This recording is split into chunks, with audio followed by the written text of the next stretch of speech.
Spinning Gold is a brand new film set to hit theaters on March 31st. Here's my review.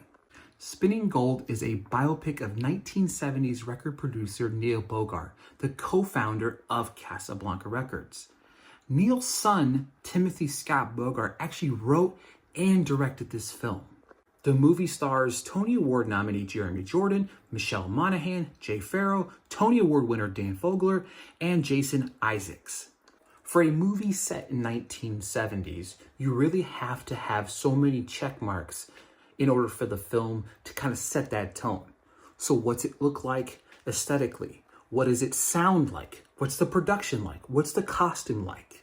You have to have all of these things work in order for the rest of the film, including the script, to really fully flesh itself out. And this is where this film gets so much right. I really loved the aesthetically pleasing cinematography. I love the production design, the costume design, and then even more importantly, the soundtrack. It is a banger of a soundtrack that I hope that we get on vinyl, because I love listening to song after song after song. I love being able to watch this in the confines of my own house because I could kind of get up and dance and sing along with the movie.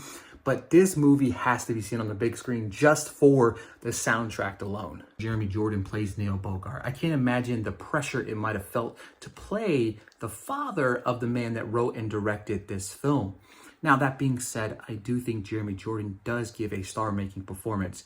He has this charisma, he has this calmness, he has this ability to perform kind of under pressure that I felt really translated to the screen perfectly, because you can have all of these other things, that all these elements that work, but if the performance doesn't work, it's a story about Neil. So if Neil's performance doesn't work, the rest of the film doesn't.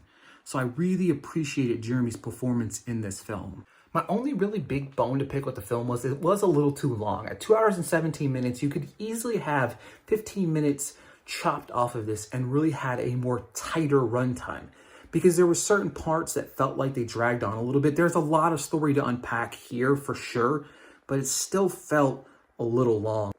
Overall, Spinning Gold is a fun movie that has an incredible soundtrack, some really good fun performances, and an informative story of the great Neil Bogart. I give the film a solid 3.5 stars, and the movie hits theaters on March 31st.